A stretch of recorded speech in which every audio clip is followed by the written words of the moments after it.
विभिन्न राज्यों में जाकर वहां के जनप्रतिनिधियों से, पॉलिटिकल पार्टी से, वहां के ब्यूरोक्रेट से, वहां की अन्य संस्थाओं से, चाहे वो लॉयर्स हों या जुडिशियल फर्टिलिटी सिस्टम से जो जुड़े हुए लोग हैं, या फिर अलग अलग संस्थाएं जो इंस्टीट्यूशंस हैं, पब्लिक सेक्टर बॉडीज हैं, बैंक्स हैं, इनसे पूछना चाहते हैं कि आखिरकार वन नेशन वन इलेक्शन अगर हो तो उसका लाभ क्या है।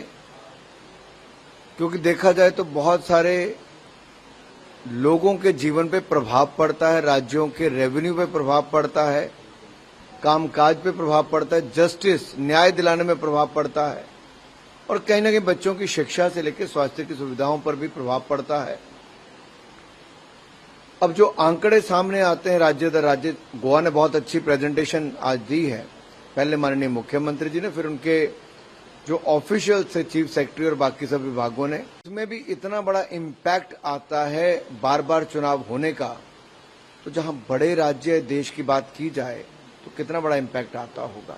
मुझे लगता है बहुत महत्वपूर्ण स्टडी टूर है, जहां पे जमीन से जानकारी भी मिल रही है और कमेटी को रिपोर्ट बनाने में फायदा मिलेगा। सर, कितना स्टेट लोग ऐसा रिप्रेजेंट कर रहे हैं?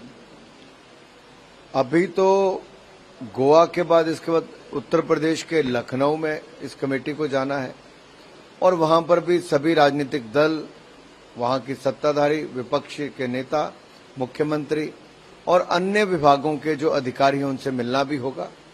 प्राइवेट सेक्टर के इंस्टीट्यूशन से लेके पब्लिक सेक्टर एंटरप्राइज, उनसे भी मुलाकात होगी। तो एक बहुत अच्छा अनुभव इसमें से आ रहा है कि कई चीजें हमें पहले दिखती नहीं थी कि क्या नुकसान होता है, जो एक तरह से डायरेक्ट इम्पैक्ट नहीं था, लेकिन इनडायरेक्ट बहुत बड़ा इम्पैक्ट आता है। अब जब उसका आंकलन जब कमेटी की फाइनल रिपोर्ट में होगा तो आप सब लोगों को बहुत बड़ा आश्चर्य होगा कि ये कितना बड़ा लाभ वन नेशन वन इलेक्शन से देश को हो सकता है।